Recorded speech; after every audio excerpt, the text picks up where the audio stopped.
A model is a mathematical representation of something in the real world. And this equation here models the displacement of this stone with respect to time. In plain English, you can choose a time, and this equation will tell you where the stone is at that time. I'm just going to add an arrow here to this equation so we know which direction the positive direction of displacement is.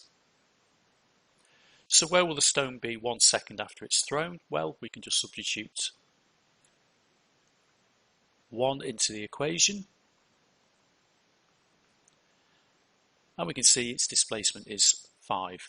Well, to be more exact, plus 5, so since it's a plus, it's in the direction. So, 5 meters maybe here. What would the displacement be after 3 seconds? And we'll just do the same thing.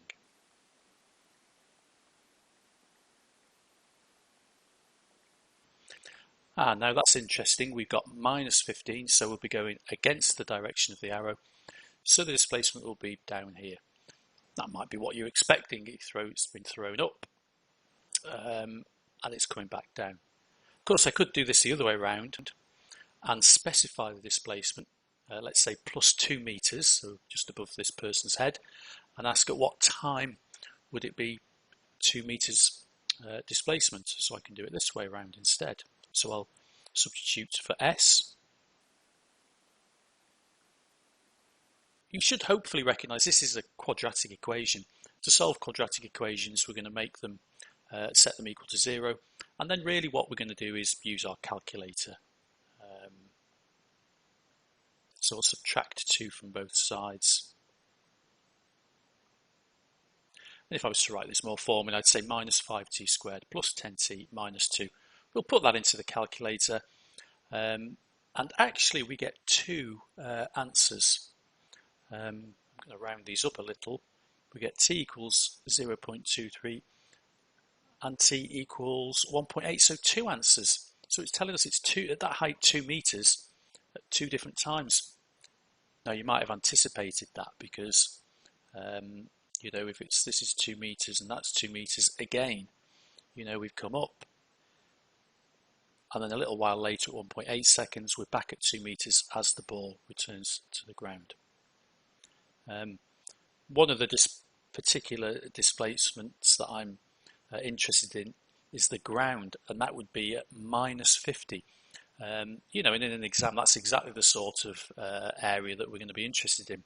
So we'd substitute, to find out at the time it hits the ground, minus 50, and we'd solve that equation to find the time at which it hits the ground.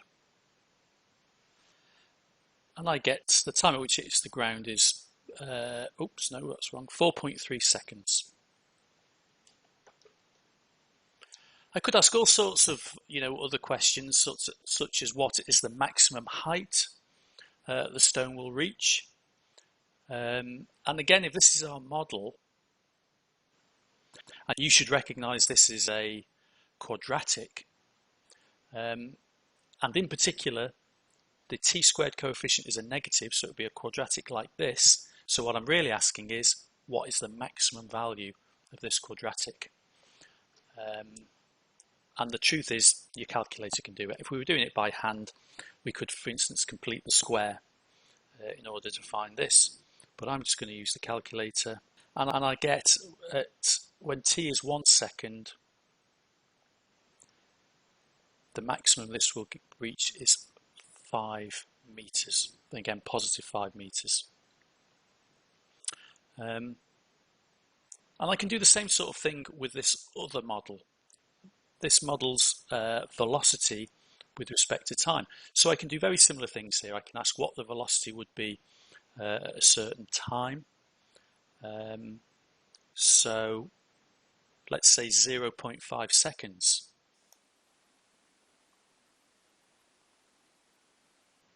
And we can see the velocity is 5. And again, I should have added this here just so we know what our reference level is when I set this equation up. Yeah, it's a positive, so it's going in the direction of the arrow. So at half a second, we're traveling 5 meters per second upwards. And And let's see a little bit later, at 2 seconds. And again, interesting, now we've got a negative, so we're traveling in the opposite direction to the arrow, down at more speed. And again, you might have expected that because, you know, the ball, we've launched it up, it slows down, stops, and starts to pick up speed. And so now it's traveling more quickly towards the ground. And again, from an exam point of view, one of the things I might be very interested in is what is the velocity when it hits the ground. Well, I worked out using this model for displacement that it hits the ground after 4.3 seconds. So I would just, again, use now the velocity model and find out what its velocity would be when t is 4.3 seconds.